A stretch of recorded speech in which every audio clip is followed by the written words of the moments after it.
Bismillahirrahmanirrahim. Hello les fanophiles. Aujourd'hui on va parler de l'appareil masculin, l'appareil génital masculin. C'est un petit rappel sur l'appareil génital masculin. Comme vous voyez, l'organe le plus important dans euh, l'appareil génital masculin, le lieu de la production des spermatozoïdes, c'est au niveau des testicules. Donc, les testicules sont à l'extérieur ici, au niveau d'une bourse, appelée donc une bourse, la bourse ou bien le scrotum. Donc, en anglais, scrotum. Donc, ici, on a le scrotum. C'est le scrotum. Scrotum, c'est de la peau qui entoure, bien sûr, qui contient les testicules. Pourquoi les testicules sont à l'extérieur? Pourquoi on a les testicules ici à l'extérieur?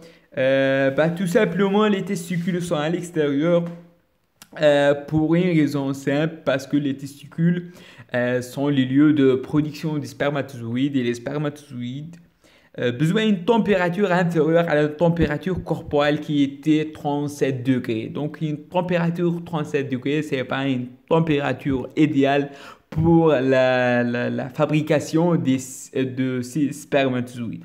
Donc, c'est pour cette raison les testicules sont à l'extérieur du corps avec une température moindre de 37 degrés, à peu près 34 degrés. Donc, c'est une température idéale pour la fabrication des spermatozoïdes. Donc, les spermatozoïdes seront formés ici au niveau des testicules. Après, ils vont partir ici vers ce qu'on appelle l'épididyme. L'épididyme, c'est une autoroute pour les spermatozoïdes. Après, les spermatozoïdes vont aller vers ici un conduit, une très longue route. C'est le vasa déférent. Ici, le vasa déférent, donc les spermatozoïdes vont aller vers le vasa déférent. Après, ils vont rentrer par ici un canal, ce qu'on appelle un canal inguinal au-dessus de pubis. Ici, on a le pubis. Donc, ils vont aller au-dessus de pubis, rentrer dans un canal appelé un canal inguinal.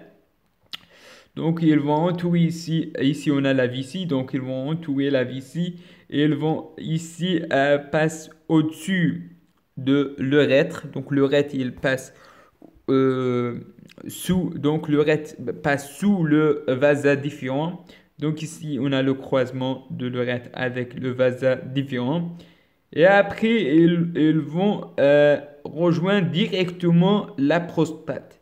Donc, si je vous rappelle, ici on a les testicules qui fabriquent les spermatozoïdes. Les spermatozoïdes sortent ici en l'épididyme, et après le vasa déférent aller directement rejoindre le canal inguinal, entoure la vessie, croise avec l'urètre. Après, ils vont rentrer directement vers une glotte appelée la prostate.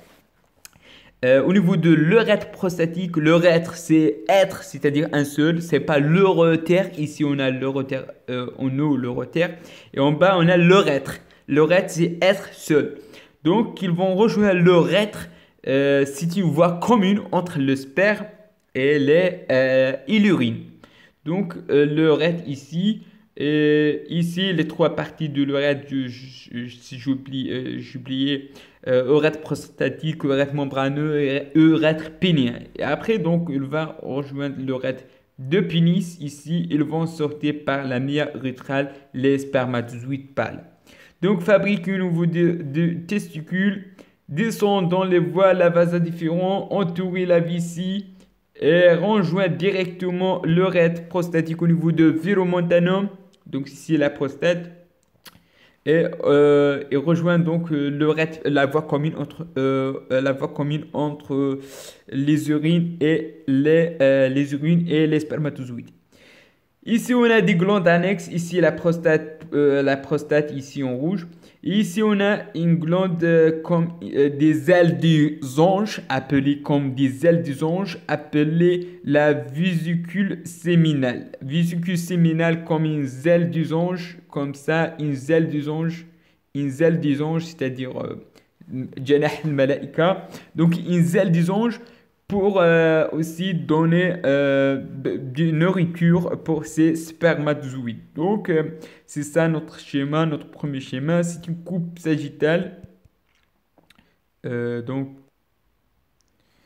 et voilà, c'est un autre schéma qui montre ce qu'on a dit tout à l'heure, donc que les vésicules, donc je vous répète, donc c'est la même chose. Donc ici on a les testicules qui sont en bas, ici en dehors, et après donc ici le vasa déférent ou dectus déférens, vasa déférent qui entre par le canal ici, le canal qu'on appelle le canal inguinal au-dessus de pubic bone, c'est-à-dire l'os de pubis. Le canal inguinal entoure la vessie croise l'urètre qui passe donc ici l'urétère, c'est pas l'urètre, l'urétère.